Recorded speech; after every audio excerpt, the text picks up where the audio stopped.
Halo semuanya, perkenalkan nama saya Mariana Permatahati. Saya dari kelompok 1 dari kelas Praktikum Ilmu Pemuliaan Ternak. Pada kesempatan kali ini saya akan menjelaskan hasil dari praktikum acara 1, 2, dan 3 yaitu tentang heritabilitas, korelasi genetik, dan juga repeatabilitas pada ternak. Yang pertama adalah heritabilitas bobot lahir dan bobot sapi, domba, ekor gemuk. Heritabilitas merupakan parameter genetik yang berfungsi untuk mengetahui besar atau kecilnya pengaruh sifat induk yang akan diturunkan kepada anaknya. Hal ini sesuai dengan pendapat Hadi tahun 2013 bahwa heritabilitas itu menggambarkan persentase keragaman fenotip yang diprediksi akan diwariskan. Berdasarkan perhitungan yang telah saya lakukan, diperoleh hasil bahwa nilai heritabilitas bobot lahir DEG adalah 1,33, sedangkan heritabilitas bobot sapi DEG adalah 1,34. Berdasarkan hasil perhitungan tersebut, dapat disimpulkan bahwa nilai heritabilitas dari kedua data tersebut tidak termasuk pada rentang heritabilitas yang ada. Hal ini didukung dengan pendapat Saumi tahun 2012 yang menyatakan bahwa heritabilitas memiliki nilai berkisar 0 sampai dengan 1. Heritabilitas yang rendah berada pada rentang 0,18 sampai dengan 0,19. Heritabilitas sedang berada pada rentang 0,38 sampai dengan 0,47. Dan heritabilitas tinggi apabila bernilai lebih dari 0,47.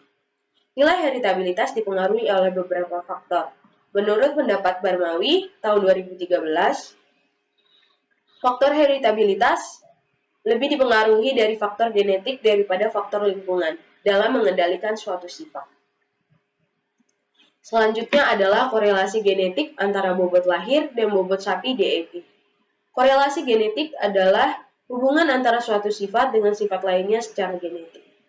Menurut pendapat Sulastri dan Muhammad tahun 2018, korelasi genetik merupakan nilai yang digunakan untuk mengukur tingkat keeratan hubungan antara dua peubah atau dua sifat dan nilainya berkisar antara plus 1 sampai dengan minus 1.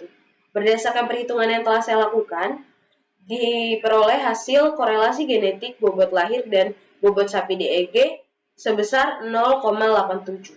Hasil perhitungan tersebut menunjukkan bahwa nilai tersebut termasuk pada rentang yang tinggi. Hal ini didukung dengan pendapat Nugroho tahun 2015 yang menyatakan bahwa pada hasil data yang mendekati 1 menunjukkan bahwa model regresi memiliki akurasi yang tinggi untuk keturunan dari induknya. Nilai korelasi genetik dipengaruhi oleh beberapa faktor.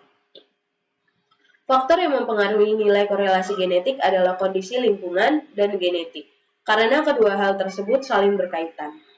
Menurut pendapat Putra tahun 2014, beliau mengatakan bahwa faktor genetik dan faktor lingkungan dapat mempengaruhi produktivitas ternak dan juga berimbas pada nilai heritabilitas serta korelasi genetik pada ternak.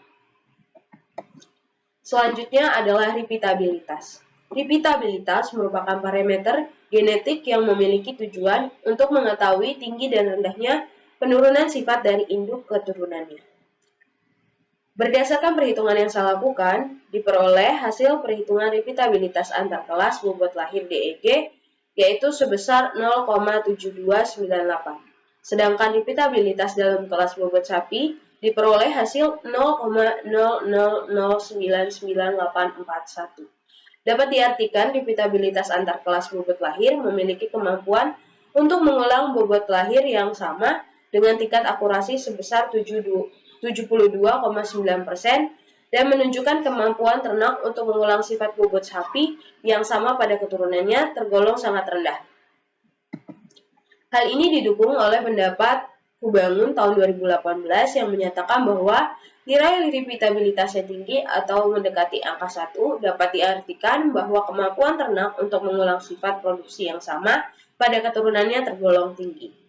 Nilai repeatabilitas dipengaruhi oleh beberapa faktor. Menurut pendapat UN tahun 2015, bahwa repeatabilitas dipengaruhi oleh faktor genetik, yaitu dari gen aditif atau gen kombinasi dominan dan epistatis dan pengaruh lingkungan. Kesimpulan, hasil yang didapat dari perhitungan heritabilitas bobot lahir adalah 1,33, sedangkan bobot sapi yaitu 1,34. Berdasarkan hasil tersebut, dapat diartikan bahwa dalam penurunan sifat bobot lahir dan bobot sapi tidak masuk dalam rentang heritabilitas. Korelasi genetik didapatkan perhitungan sebesar 0,87. Hal ini dikatakan bahwa hubungan antara bobot lahir dan bobot sapi termasuk pada rentang yang tinggi. Repeatabilitas antara kelas didapatkan hasil 0,7298 dan repeatabilitas dalam kelas diperoleh hasil 0,00998441. Dapat diartikan bahwa kemampuan untuk mengulang produksi DEG dengan bobot lahir yang sama dengan tingkat akurasi yang tinggi, dan kemampuan ternak untuk mengulang sifat bobot sapi yang sama pada keturunannya tergolong sangat rendah. Demikian hasil dari praktikum acara 1 dan 2 serta 3. Apabila ada kesalahan dalam penyampaian data dan juga perhitungan, saya mohon maaf. Saya ucapkan terima kasih atas perhatiannya.